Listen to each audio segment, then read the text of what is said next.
Bom, então, a gente falava sobre o postulado da proporcionalidade e que a gente tem que analisar a adequação da medida, a necessidade dessa medida e a proporcionalidade, em sentido estrito, dessa medida. Então, vamos lá. Nós já vimos que a adequação ela se traduz na relação entre o meio e o fim, né? Se realmente o meio empregado vai atingir a finalidade pretendida. E a necessidade? A necessidade é o seguinte. É necessário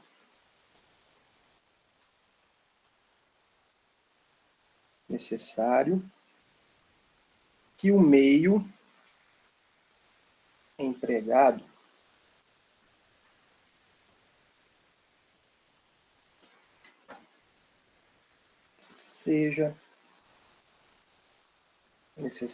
empregado seja o menos oneroso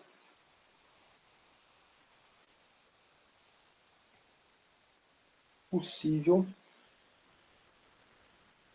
para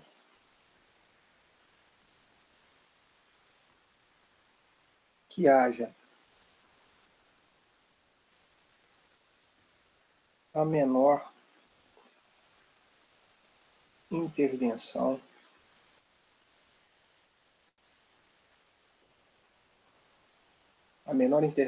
no direito fundamental.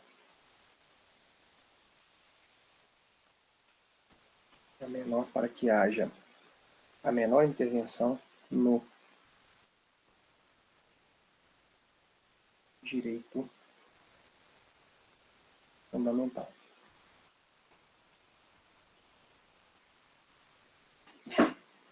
Então vamos entender, né, do que se trata a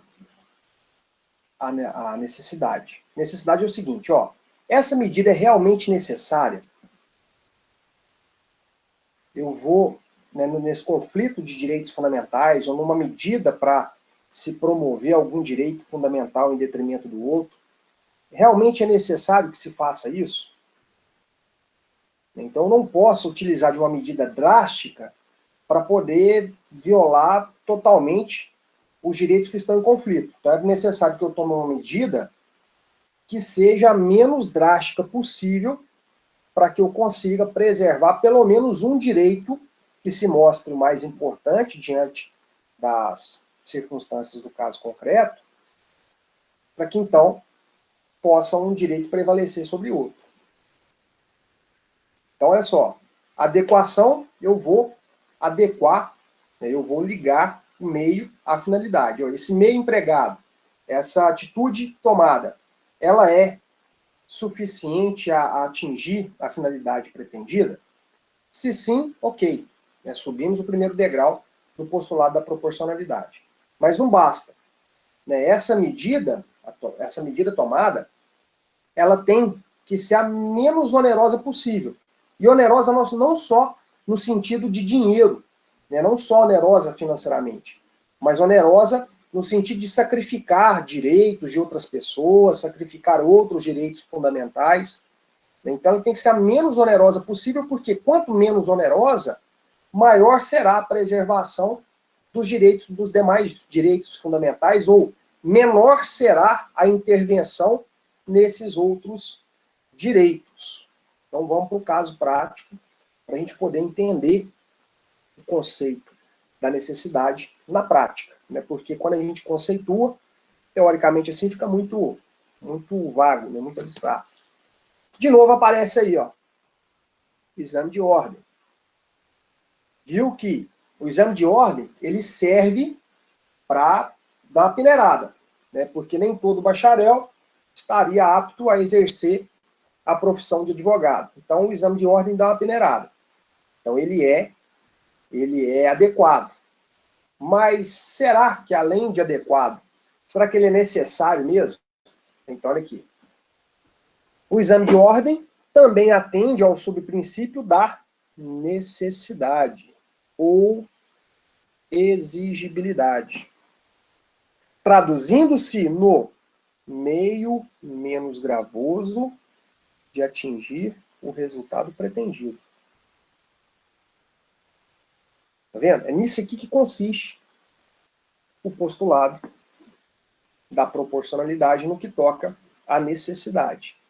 Afinal, cuida-se de exame realizado com periodicidade quadrimestral, de modo que o bacharel em Direito dispõe de 3 oportunidades anuais para o prestar. O exame é objetivo e impessoal, padronizado. Tá vendo? Então, com relação à necessidade, é necessário? É necessário. A gente, né, tem que peneirar com o exame de ordem. Quem está apto a exercer a profissão da advocacia. Só que, embora seja um exame relativamente difícil, de um índice de aprovação relativamente baixo, mas a pessoa que se propõe a fazer o exame de ordem, ela tem 3 chances por ano. Né? Todos os anos, esse ano por conta do problema da pandemia não teve ainda, né? Mas numa situação de normalidade, todos os anos são realizados 3 exames anuais, né? Então o candidato tem essa oportunidade. Não seria, né, necessário se, por exemplo, se o exame fosse feito uma vez a cada 5 anos. Imagina que no seu último ano de faculdade tenha acontecido o exame de ordem, e aí ele aconteceria 5 anos depois. Se você tem o objetivo de advogar, você teria que esperar, depois de formado, 5 anos. Então, no dia que você entrou na faculdade, para se tornar advogado, você teria que demorar isso, teria que esperar 10 anos se passasse primeiro no exame. Se fosse reprovado, você teria que esperar mais 5 e assim por diante. Aí não se mostraria necessário. Né? Mas é necessário para poder fazer esse filtro e não é tão onerosa esse impedimento ao exercício da atividade de advogado, porque o candidato que se propõe a tanto, ele tem 3 chances por ano. Né? E se trata de um exame padronizado, de um exame impessoal. Então a gente chega, por último, no postulado da proporcionalidade relativamente à proporcionalidade em sentido estrito. O que significa isso? Os ganhos devem ser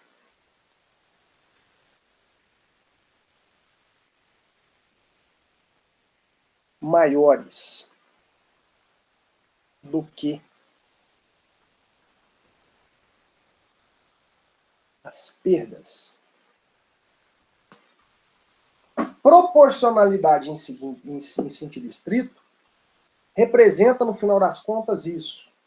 Quando se determina uma política pública, né, o exemplo que eu utilizei aqui na aula passada, quando se determina cotas nos concursos públicos destinadas a pessoas com deficiência, né, o fato de você tratar de forma desigual essas pessoas, por serem, né, desiguais, pelo fato de serem, ou pelo fato de terem alguma deficiência, o que essas vagas que são tiradas dos demais candidatos, compensa, né, pela finalidade que se tem, né, então é uma medida adequada, é uma medida necessária e é uma medida proporcional.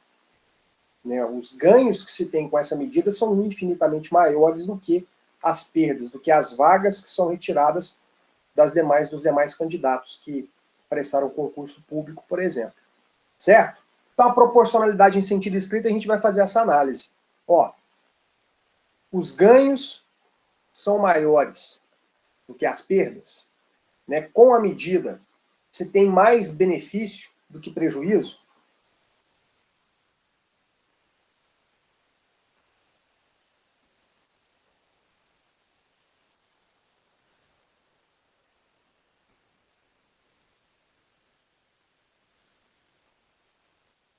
Com a medida, se tem mais benefício do que prejuízo.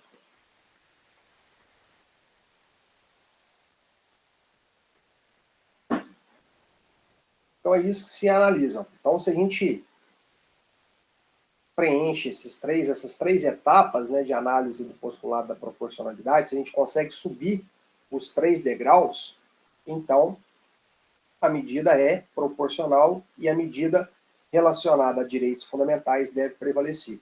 O direito fundamental, se a gente analisa, né, se a gente aplica o postulado da proporcionalidade num conflito de direitos fundamentais, e se eu consigo preencher essas três análises, né, de adequação, necessidade e proporcionalidade em sentido estrito, o direito que eu estou observando ele deve prevalecer sobre o outro direito. Certo? Então, olha só. Vamos voltar aqui com o exemplo que a gente está utilizando na decisão do Supremo Tribunal Federal, que é o exame de ordem. Atendimento do subprincípio da proporcionalidade em sentido estrito. Ó, problema aqui, ó, problema de nomenclatura. Erro do ministro do STF. Que não se trata de princípio da proporcionalidade, sim de postulado. Então, atendimento da proporcionalidade em sentido estrito na medida em que os benefícios gerados superam as restrições impostas. Restringe ao bacharel em direito de exercer a profissão de advogado. Mas os benefícios gerados com isso são maiores do que os prejuízos? São na medida em que, aqui, ó, de fato, uma limitação ao exercício de atividade profissional que será superável em qualquer tempo pelo indivíduo que lograr aprovação no exame de ordem é muito reduzida diante do evidente ganho da sociedade. Então, você exigir conhecimento, preparo técnico desse profissional, nessa limitação que é imposta aos bacharéis, ela gera mais benefício do que prejuízo. Né? Porque se garante à sociedade um advogado um pouco mais preparado, um pouco mais detentor de conhecimento jurídico. Bom, então nós já vimos o postulado da proporcionalidade nessa escalada. Né? Primeiro a gente analisa adequação, depois necessidade, depois proporcionalidade em sentido estrito. Aí chega um exemplo prático que as mulheres vão adorar. A gente conseguir visualizar, nunca mais, sem certeza, que as mulheres nunca mais vão esquecer o que é postulado da proporcionalidade e como que se aplica o postulado da proporcionalidade. Olha aqui o exemplo prático que nós vamos fazer. Apareceu a barata. Tem uma barata, e aí nós precisamos tomar uma medida para matar a barata. E nós temos três possíveis medidas que nós podemos adotar. Nós temos uma bazuca para matar a barata, nós temos a famosa chinela havaiana, para dar uma chinelada na havaiana, na barata, e nós temos um inseticida. Né? Então, o que você faria? Vai dar uma chinelada na barata dela, uma bazucada na barata dela, e aí? O que vocês fariam? Então a gente primeiro vai analisar, né, o que é proporcional fazer. Né, apareceu, imagina aí, apareceu na parede da sua casa, e agora, onde você está? Apareceu uma barata aí na parede da sua casa, e você tem à sua disposição agora uma bazuca, uma chinela havaiana e um inseticida. Está tudo aí, pertinho de você. Está ao alcance da mão. Essas três medidas. Utilizar a bazuca, o chinelo ou o inseticida. Bom, primeira coisa, a gente tem que analisar o que é mais adequado. Qual que é a finalidade nossa? A finalidade nossa é matar a barata. Então, sob a ótica da adequação, vamos lá.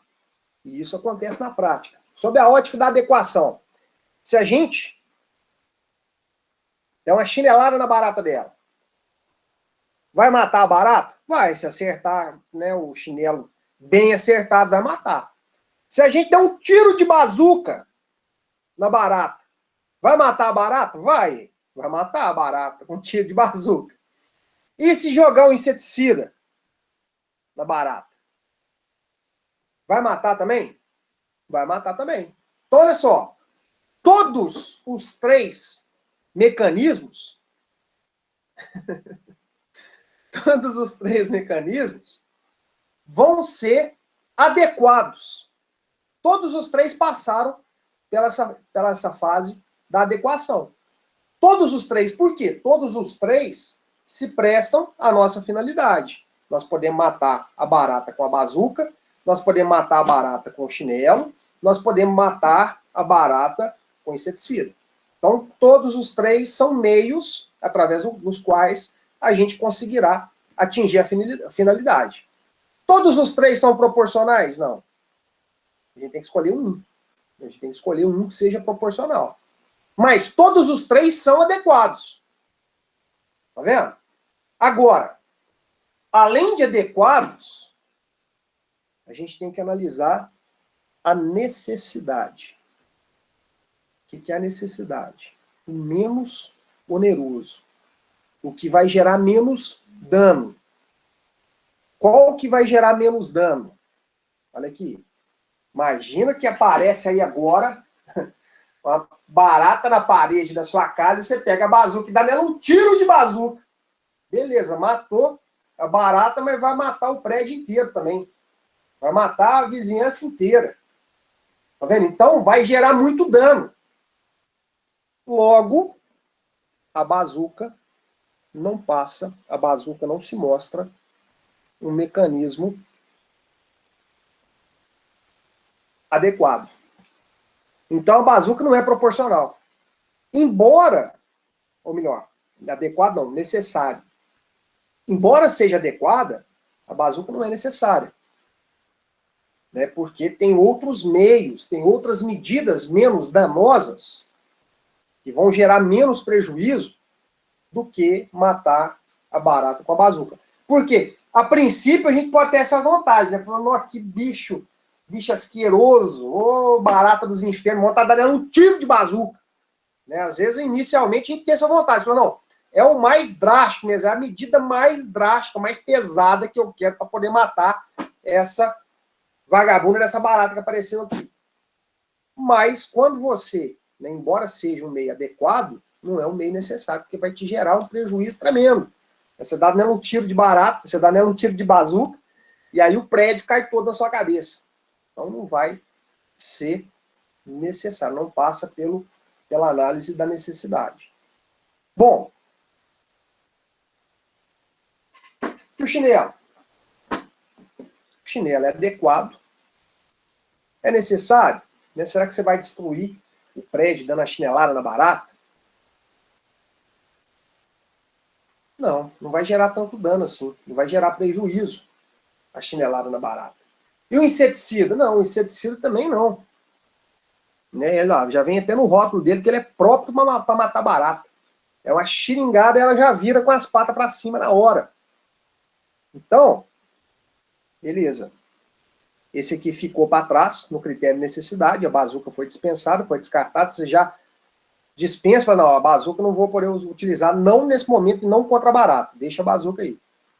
Agora o chinelo pode ser, e o inseticida pode ser. Né? Além de adequados, são necessários. Então, tanto a chinela havaiana quanto o inseticida subiram, além do primeiro, o segundo degrau do postulado da proporcionalidade. Aí você tem que fazer uma terceira análise, que é a análise do benefício e do prejuízo. Né? Os pontos pró têm que ser mais fortes do que os pontos contra. E aí o seguinte, os dois são adequados, são necessários. Agora, os dois são proporcionais em sentido estrito, aí que vai optar por um ou por outro. E aí vai depender também da opinião de cada um e do argumento de cada um desenvolver. O que é o problema? A barata está na parede da sua casa. Olha lá, tem um monte...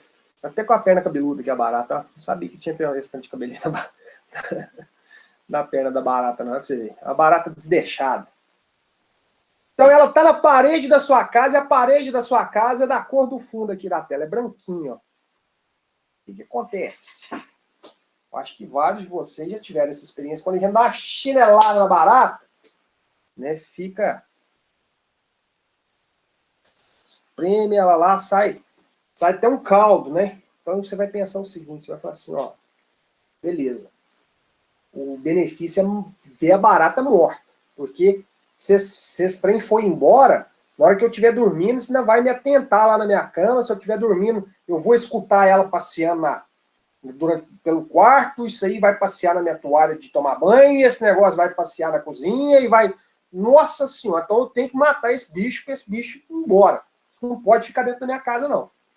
Então preciso matar. A necessidade sua, né, a finalidade sua, o objetivo seu é matar a barata de qualquer jeito. Você já dispensou a bazuca porque a bazuca não é necessária. A bazuca vai gerar um prejuízo muito grande. Agora, o chinelo, entre o chinelo e o inseticida. Como é que vai ser isso? Qual que é o benefício, qual que é o prejuízo? Se você tem uma comprovação do inseticida, beleza, você vai... Na minha opinião, é mais fácil de acertar. Né? Você vai jogar no lado dela lá. A primeira xingada que você der com inseticida para o lado dela, ela vai pontear, vai ficar mais fácil você acertar a segunda. Agora, se você der uma chinelada nela na parede, corre o risco dela ficar pregada na parede, e a parede é branca, e aí você vai ter que limpar essa parede, o negócio vai ser mais complicado. Então, quase que impacta, tá vendo? O benefício e o prejuízo. Matou a barata, mas vai ter que limpar a parede branca suja de barata. Então, quando você analisa a proporcionalidade em sentido estrito, pelo menos na minha opinião, eu optaria pelo inseticida do que o chinelo. Porque o chinelo pode ser que eu erre a chinelada. Errei a chinelada. Ela saiu correndo, né? Ela estava meia despercebida lá, estava meia distraída. Deu a chinelada pertinho, errei a chinelada, ela saiu correndo. E aí a chance de eu acertar ela é muito menor. Agora, com inseticida, não. Ela está distraída, eu acerto um jato de inseticida nela, ela já vai tontear, fica mais fácil de eu acertar o segundo, né? Eu acerto o terceiro, o 18º, o 25º jato de inseticida nela, beleza, ela morre até afogada. Depois é só eu pegar e varrer, eu não tenho que lavar a parede, eu não tenho que pintar a parede. Pois é, Patrícia, aí tem esse detalhe.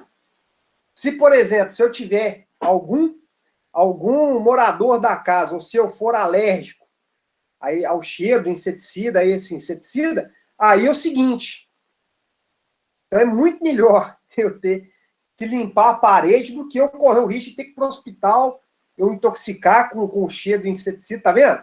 Por isso que é interessante essa análise, porque, a depender de um detalhe que aparece no caso concreto, eu mudo a decisão. Né? Então, ó, se eu não tenho alergia nenhuma, aí, ó, tá vendo? Então, no seu caso, o meio mais proporcional em sentido estrito vai ser o chinelo. Né? A arma mais eficaz que você tem para poder combater a barata não vai ser o inseticida, vai ser o chinelo. Né? Tá vendo? Então, a depender da circunstância, um detalhe que você acrescenta ou tira do caso concreto é uma coisa que eu quero firmar na cabeça de vocês. Não existe fórmula matemática. Eu não posso chegar aqui e falar assim, ó, o chinelo será sempre mais eficaz do que o inseticida, ou o contrário. Não existe fórmula matemática. Né? Então, eu fiz uma análise aqui na minha casa, eu optaria pelo inseticida. Na sua casa, você já optaria pelo chinelo. O chinelo se mostraria o instrumento mais proporcional para poder matar a barata. Então, o interessante do postulado da proporcionalidade é que ele faz com que a gente reflita diante do caso concreto, diante das circunstâncias do caso concreto. E não existe fórmula matemática, não existe uma fórmula pronta. Essa decisão ela vai ser construída a partir das características do caso. Né? Então, é o conflito que eu falei, o exemplo do conflito entre a vida e a liberdade de crença religiosa. Então, não existe. Eu não posso aqui, num plano abstrato, falar que um direito é mais importante do que o outro. Né? Que a vida sempre se sobreporá, sempre será colocada acima do direito à liberdade de liberdade de crença religiosa. Não, em algumas situações vai haver uma opção pela liberdade de crença religiosa em detrimento do direito à vida. Né, o caso da paciente idosa. Né, e são dois casos que eu citei, dois casos verídicos. Né, dois casos verídicos com decisões judiciais diferentes. Então, isso que é o interessante do postulado da proporcionalidade. Beleza? Então, sempre a gente fazer essa análise. Ó, o meio, ele é adequado? Sim. Basta? Não. Então, não posso optar, porque senão eu ia ter que utilizar a bazuca para poder matar a barata. E aí eu matava a barata e matava o prédio inteiro também. É adequado? É. É necessário? É. Além de necessário, é proporcional em sentido estrito? Os ganhos vão ser maiores do que as perdas? Se sim, beleza. Você vai optar pela medida, você vai optar pelo direito fundamental em detrimento do outro. Ok? Então, sempre fazendo essa análise diante de casos complexos, né, como foi o exame de ordem, como vários outros. Aqui, ó, tem um exemplo prático interessantíssimo que foi utilizado o postulado da proporcionalidade, que é o caso da licença maternidade. Ó, a mulher deu à luz a criança nasceu, e aí ela tem direito à licença maternidade, né, eu não domino muito o direito do trabalho, mas né, de 120 dias. E aí agora já tem algumas medidas, algumas empresas que estendeu essa licença maternidade para 180 dias. Né? Então, mas não é regra ainda, a regra é 120 dias. Aí existia uma discussão que era a seguinte: se a mulher deu à luz a criança, ela tem direito à licença maternidade de 120 dias. Se a mulher adotou a criança, eu não vou lembrar de cabeça, mas salvo engano, a licença maternidade era de 30 dias. Adotou a criança, 30 dias de licença maternidade. Deu à luz a criança, 120 dias. E aí começou a se discutir isso. A licença maternidade para a mãe adotante ser menor do que a licença maternidade para a mãe gestante é inconstitucional. Viola o princípio da igualdade. Aí existe até um argumento biológico, mas espera aí, a mãe, ela estava grávida, ela teve que se submeter ao parto, muitas vezes ela está amamentando essa criança. A outra mãe não, a outra mãe foi lá no abrigo, adotou a criança, então ela não teve que passar pelo parto, ela não teve que, né, muitas vezes, se submeter a uma cirurgia, ela não está amamentando. Então, é lógico, é uma questão biológica lógica de que a licença maternidade da gestante deve ser maior do que a licença maternidade da adotante. E aí? Vocês juízes, juízas, qual é o entendimento de vocês? Sabe qual foi o entendimento do STF? Olha aqui, ó. Meu fundamento, na minha opinião, com toda razão, com base no princípio, ou melhor, com base no postulado da proporcionalidade. Recurso extraordinário 778-889 do Supremo Tribunal Federal. A licença maternidade, prevista no artigo 7º, inciso 18 da Constituição, abrange tanto a licença gestante quanto a licença adotante. Ambas asseguradas pelo prazo mínimo de 120 dias. Qual que é a justificativa? Interpretação sistemática da Constituição, à luz da dignidade da pessoa humana, da igualdade entre filhos biológicos e adotados, da doutrina da proteção integral, do princípio da prioridade e do interesse superior do menor.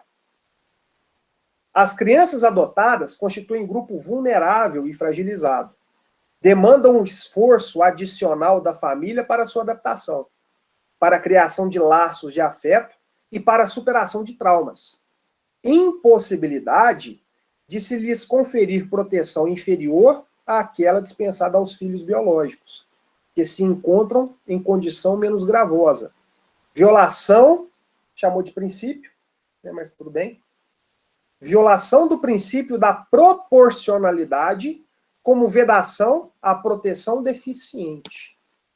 Quanto mais velha a criança e quanto maior o tempo de internação compulsória em instituições, maior tende a ser a dificuldade de adaptação à família adotiva.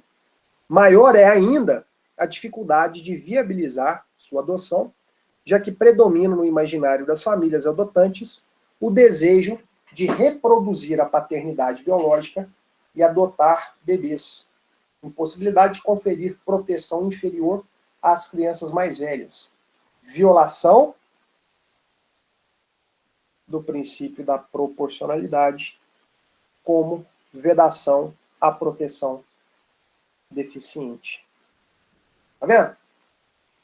Então, nesse conflito, concede licença maternidade à gestante, à mãe adotante menor do que a mãe gestante. É inconstitucional, viola a Constituição. Por quê? Porque fere o princípio, fere o postulado da proporcionalidade. Certo? Então, olha só, a gente encerra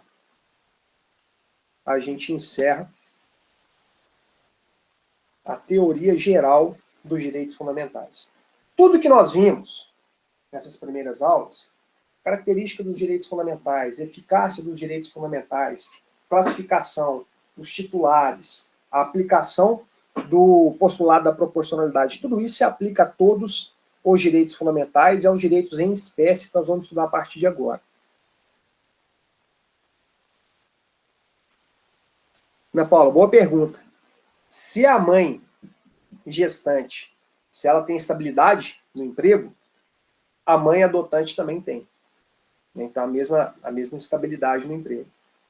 Pelo fato de estar ligada à maternidade. Aí tanto faz a gestacional quanto a adotante. Beleza? Mesmo raciocínio. Ótimo exemplo, porque o raciocínio é o mesmo.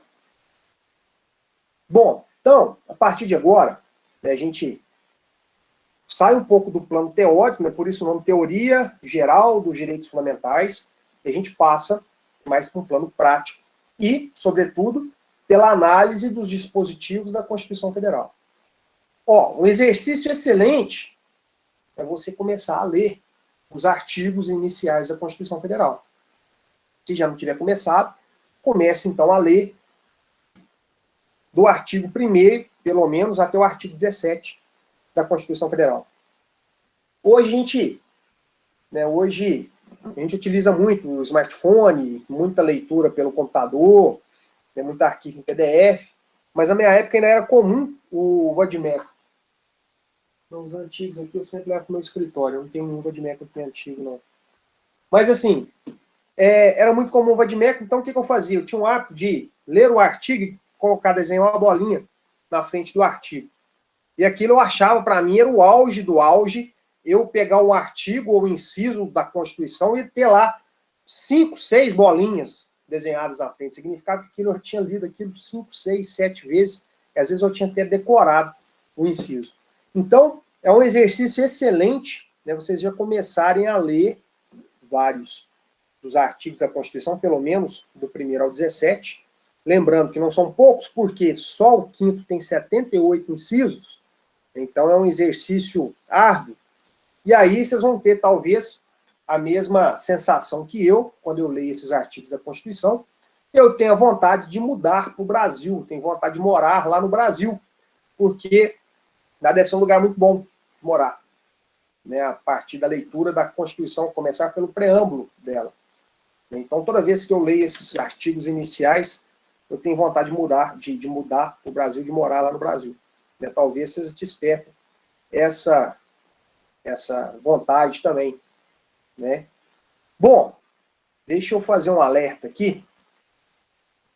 E agora a gente encerra a parte da teoria geral e passa a estudar. Deixa eu abrir aqui um outro arquivo dos princípios. Esse segundo arquivo, ele está com o nome dos princípios e objetivos fundamentais.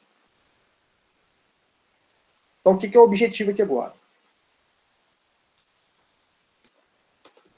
O objetivo é estudar do artigo 1º, entender do artigo 1º ao artigo 4º da Constituição.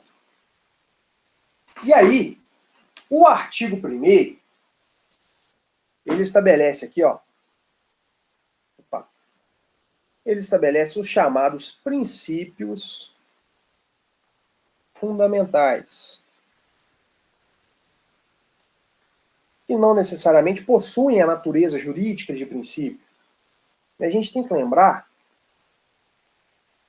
que as nossas normas, elas são produzidas pelos nossos legisladores.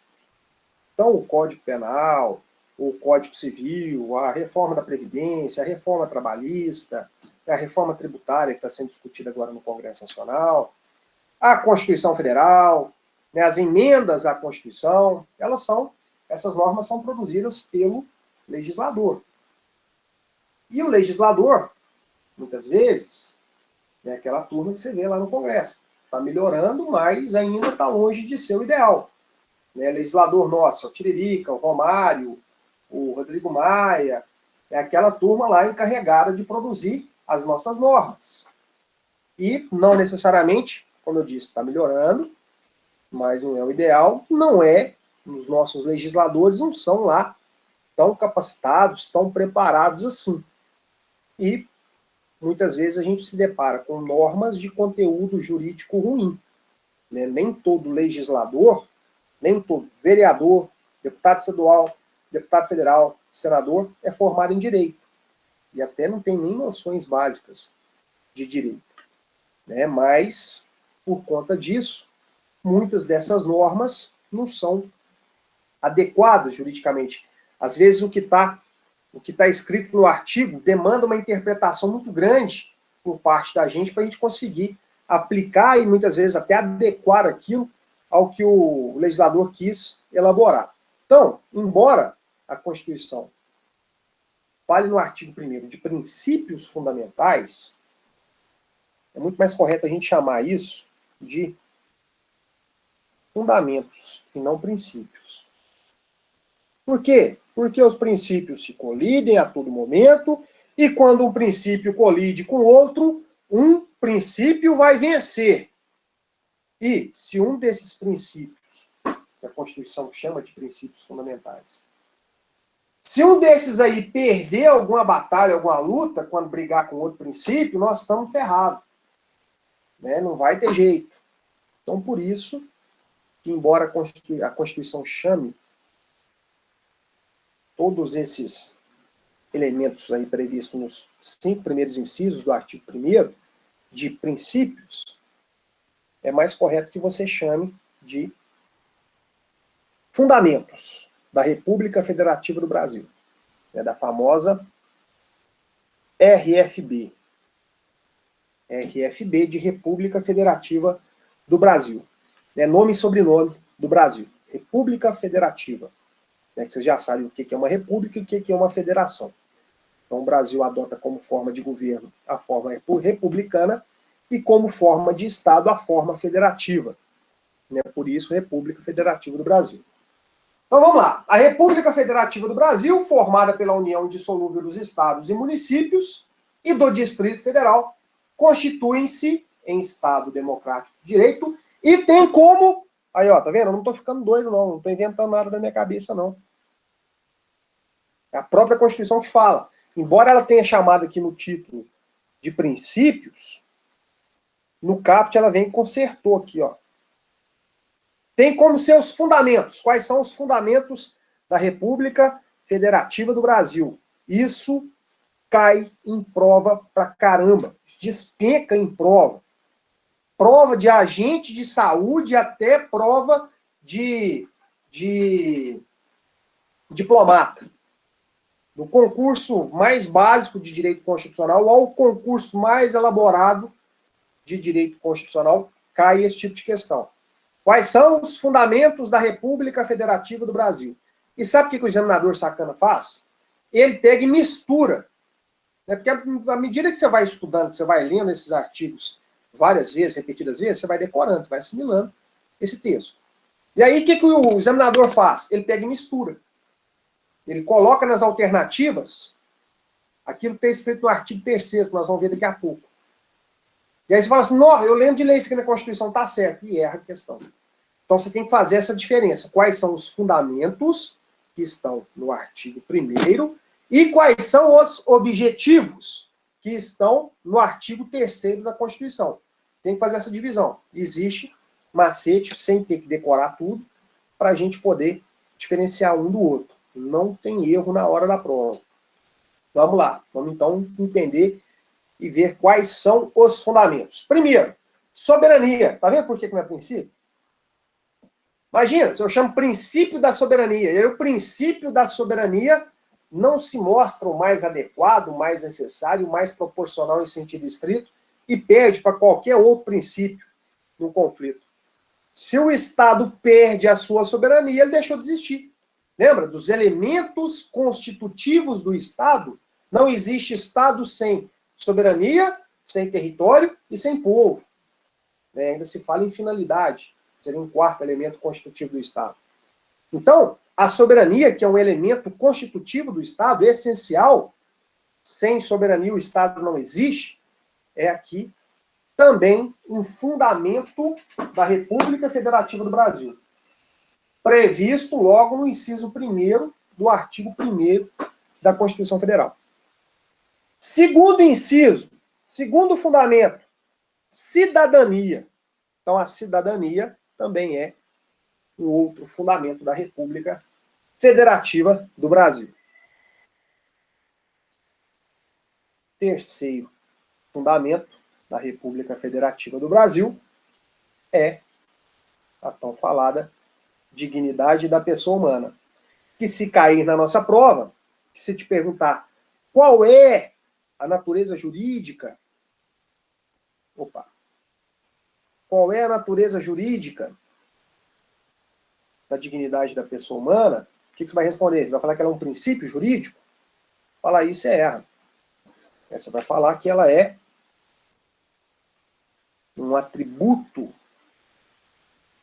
inerente a todo ser humano, ou uma qualidade intrínseca. Olha que palavras bonitas.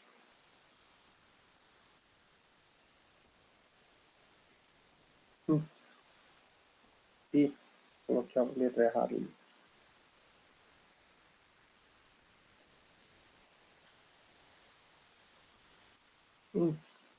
Intrínseca de todo ser humano.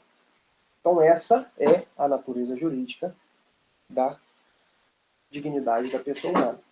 E ela está prevista aí como fundamento, reforçando aquela ideia de que a dignidade da pessoa humana, ela inaugura um sistema de direitos fundamentais. Só existem os direitos fundamentais para protegerem e promoverem a dignidade da pessoa humana. Quarto fundamento, os valores sociais do trabalho e da livre iniciativa.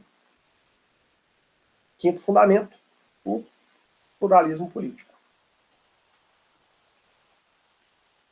É por isso que o Brasil admite diversas ideologias políticas. É por isso que o debate político, eu sou de esquerda, eu sou de centro-esquerda, eu sou de centro, eu sou de centro-direita, eu sou de extrema-direita. E isso aí é resguardado como fundamento da Constituição. Esse é um fundamento da nossa República Federativa do Brasil. Certo? Então são 5 os fundamentos, são 5 incisos do artigo 1º, logo são 5 os fundamentos. Soberania, cidadania, dignidade da pessoa humana, valores sociais do trabalho e da livre iniciativa e, por último, o pluralismo político. Parágrafo único. Parágrafo único tem um comando importantíssimo, né, que fala que o poder emana do povo, que o exerce por meio de representantes eleitos. O que é isso? Isso é uma democracia indireta. Por quê? Porque eu não estou exercendo o poder diretamente. E hoje eu estou bom para colocar o E no lugar do I.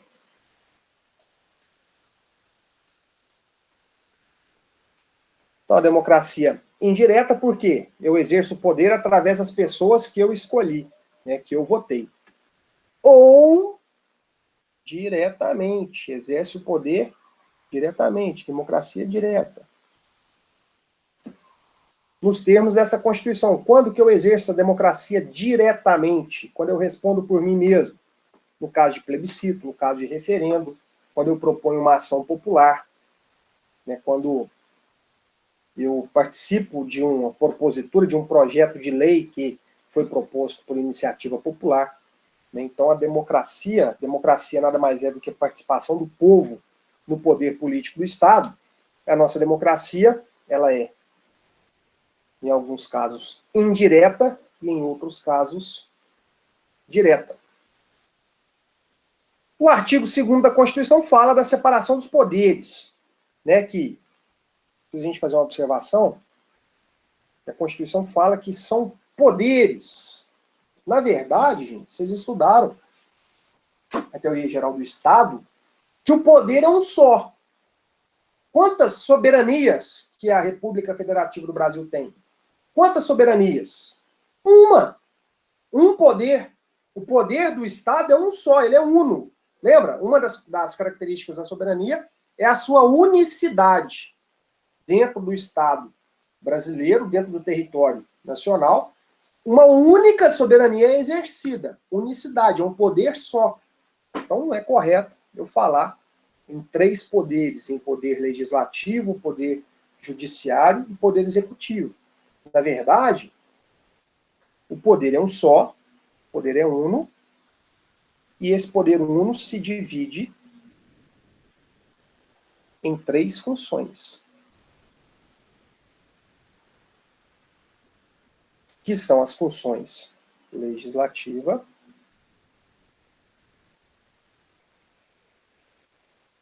função judiciária e a função executiva. Então fala, né, da independência dessas funções e que são funções harmônicas. E aí se tem funções preponderantes do poder legislativo, mas o poder legislativo também exerce funções atípicas, né? O poder legislativo, ele também exerce função judiciária, né? Quando o Senado julga o presidente da República no processo de impeachment. Então, o legislativo, ele exerce função judiciária também, não é a função preponderante. Né? O poder legislativo, a função legislativa, exerce também função executiva, quando determina, né, o orçamento próprio. É a mesma coisa com as outras 3 funções. Um não pode interferir na função preponderante do outro, deve haver uma harmonia entre essas 3 funções. Então isso é o que está consagrado aí no artigo 2º. Agora, um artigo que serve para bagunçar a vida da gente em relação ao artigo 1º é o artigo 3º. Isso aqui aparece demais em prova. O examinador coloca lá no enunciado. São fundamentos da República Federativa do Brasil. Letra A. Os valores sociais do trabalho e da livre iniciativa. Letra B. Aí sabe o que ele faz? Ao invés de ele colocar coisa que não tem nada a ver com a Constituição, coisa que não tem nada a ver com o assunto, para poder facilitar a nossa vida, o que ele faz? Ele bem coloca. Letra B. São fundamentos da República Federativa do Brasil. Letra A. O pluralismo, os valores sociais do trabalho e da livre iniciativa. Letra B. Construir uma sociedade livre, justa e solidária. Letra C. Garantir o desenvolvimento nacional. Letra D. Erradicar a pobreza e a marginalização e reduzir as desigualdades sociais e regionais. Letra E. Promover o bem de todos, sem preconceito de origem, raça, sexo, cor, idade e quaisquer outras formas de discriminação. Aí, você lê a questão e fala assim, ó, o professor tá de sacanagem comigo, não tem condição, tá tudo certo.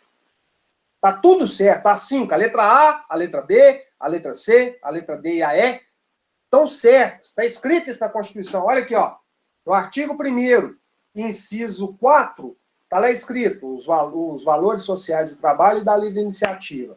No artigo 3º, inciso 1, está escrito construir uma sociedade mais justa, e aí, assim por diante, nos incisos 2, 3 e 4 do artigo 3º.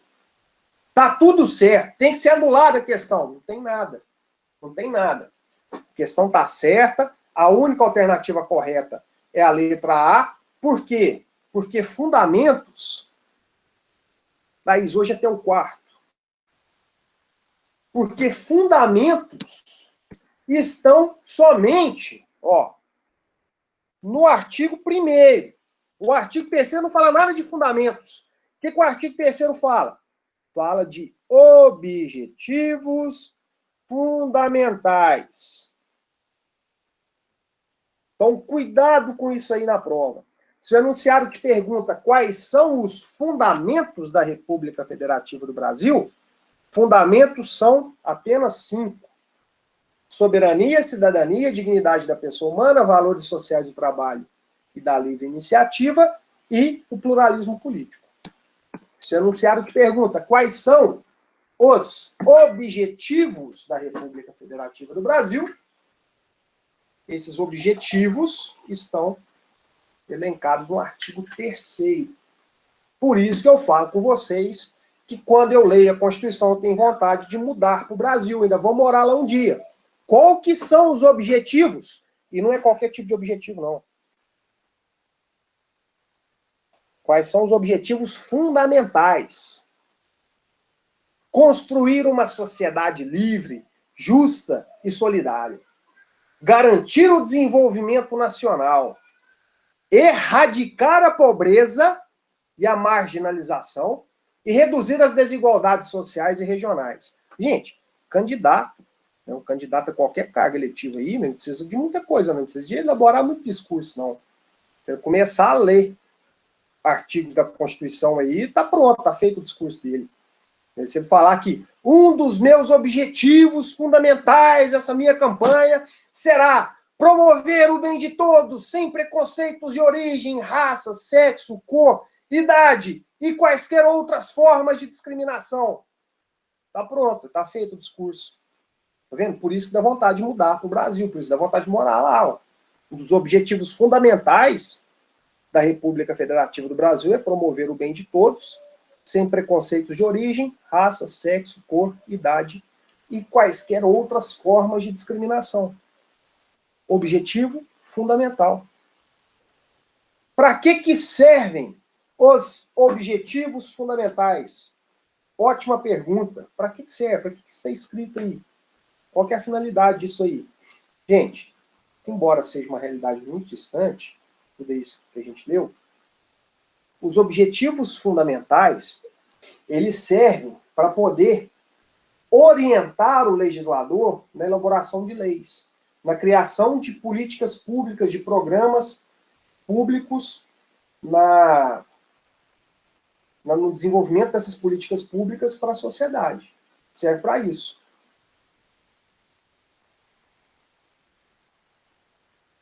Então não é norma jurídica, não é princípio jurídico, não é direito fundamental.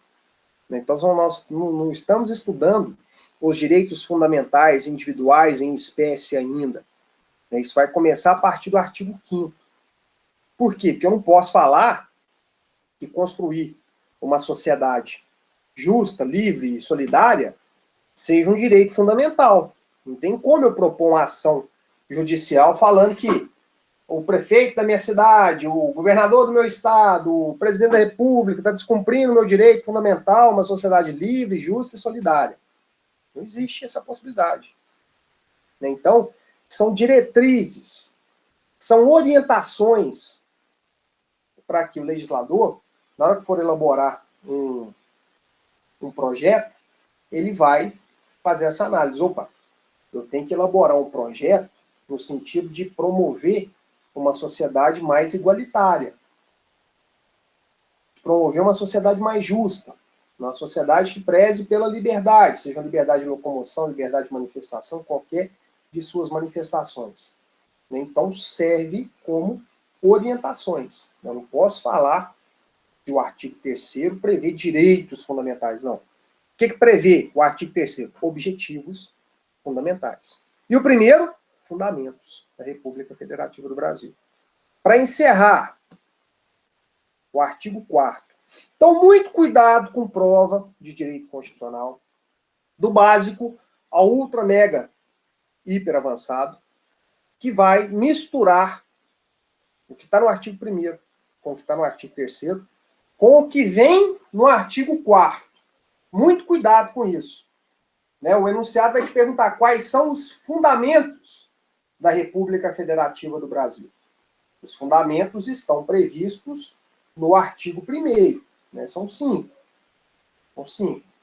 Soberania, cidadania e dignidade da pessoa humana, os valores sociais do trabalho e da livre iniciativa e o pluralismo político. Esses são os fundamentos da República Federativa do Brasil. Quais são os objetivos fundamentais? Estão no artigo 3º. Né? Construir uma sociedade livre, solidária e justa. Aí vem essa belezura aí, ó.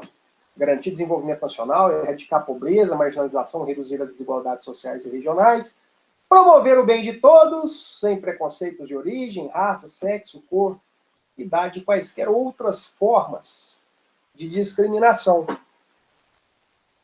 pau do Brasil deve ser bom pra caramba, né?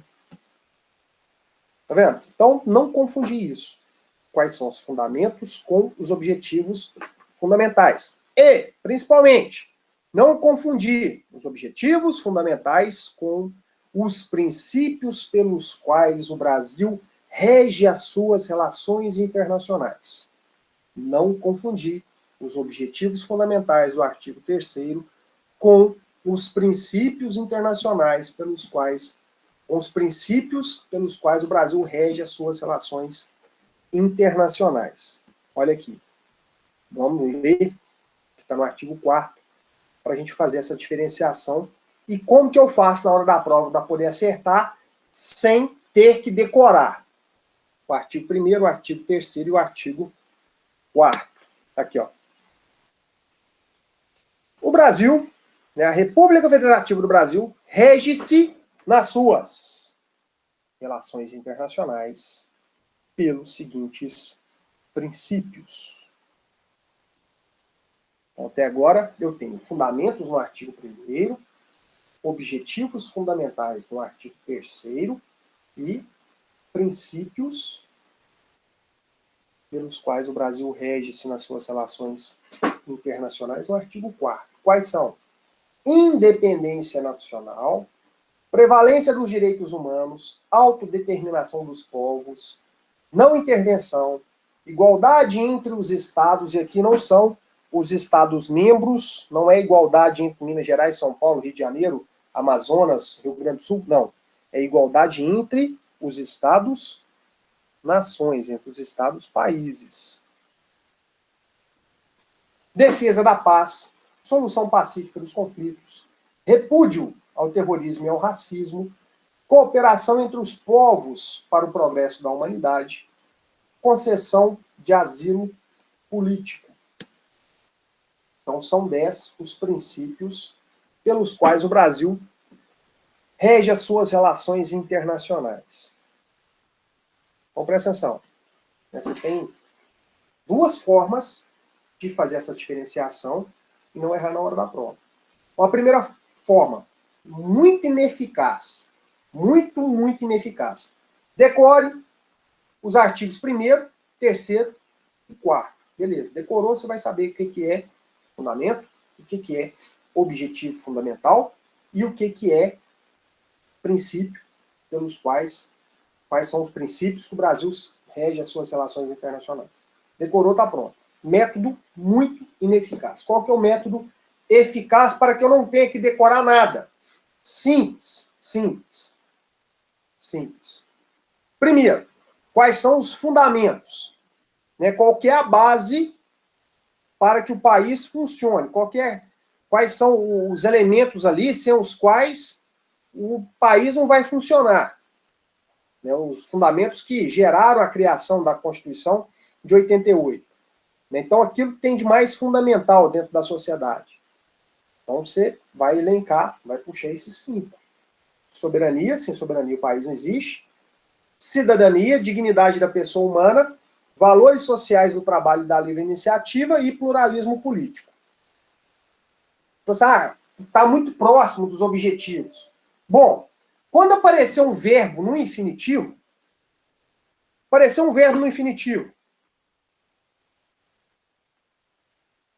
você vai jogar como objetivo fundamental. Olha aqui.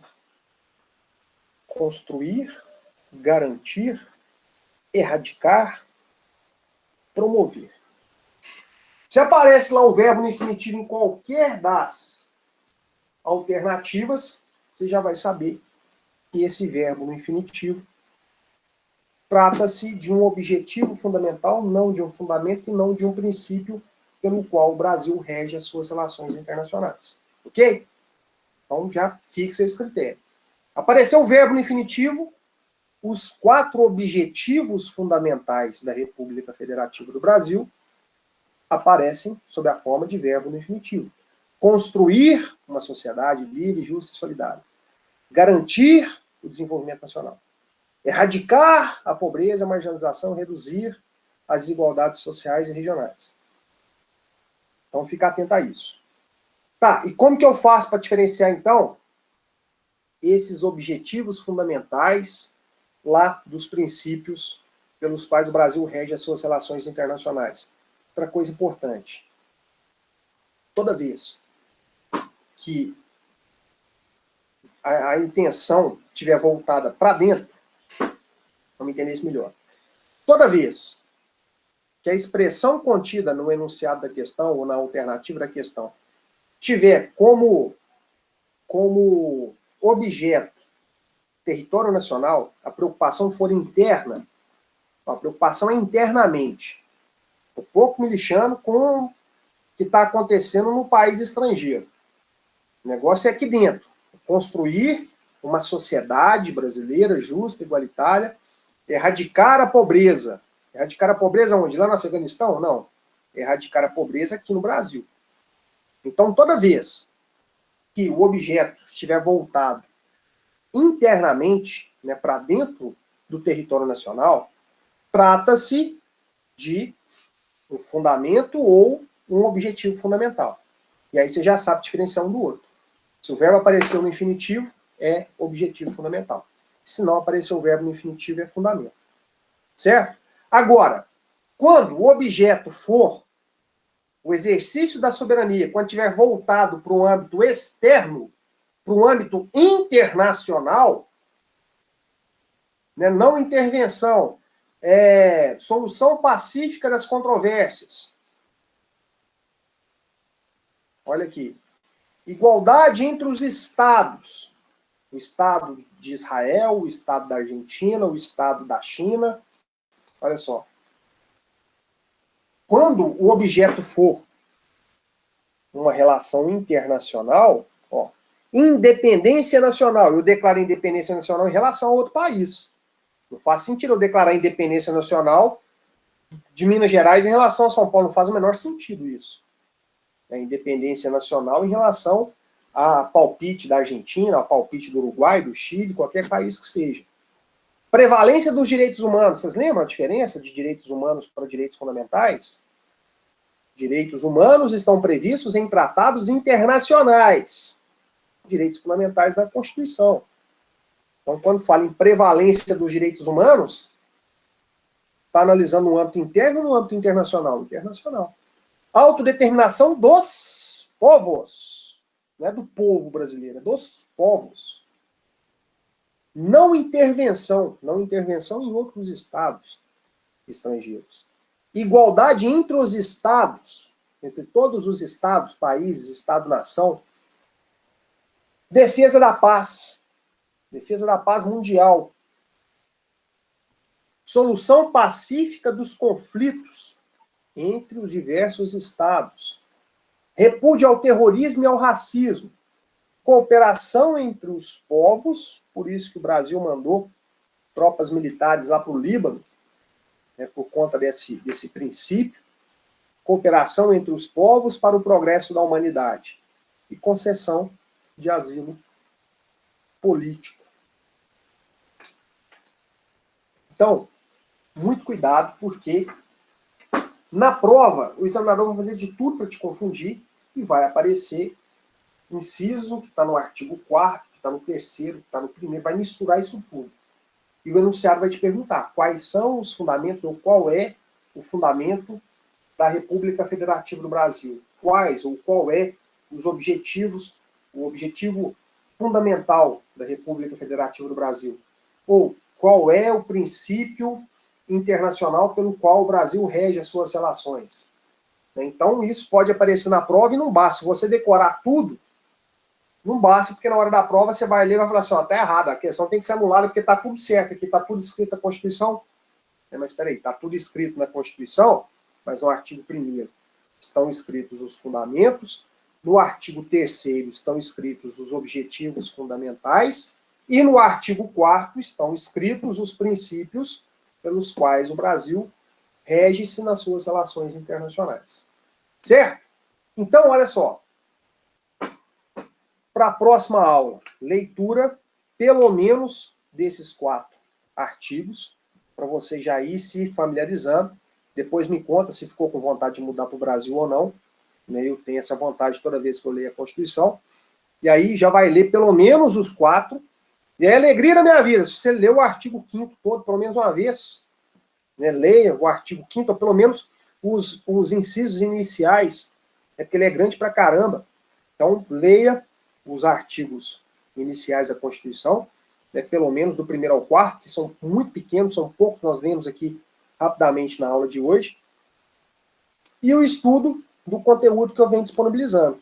Os capítulos de livro, vou disponibilizar também os artigos com esse incremento da teoria geral dos direitos fundamentais, certo?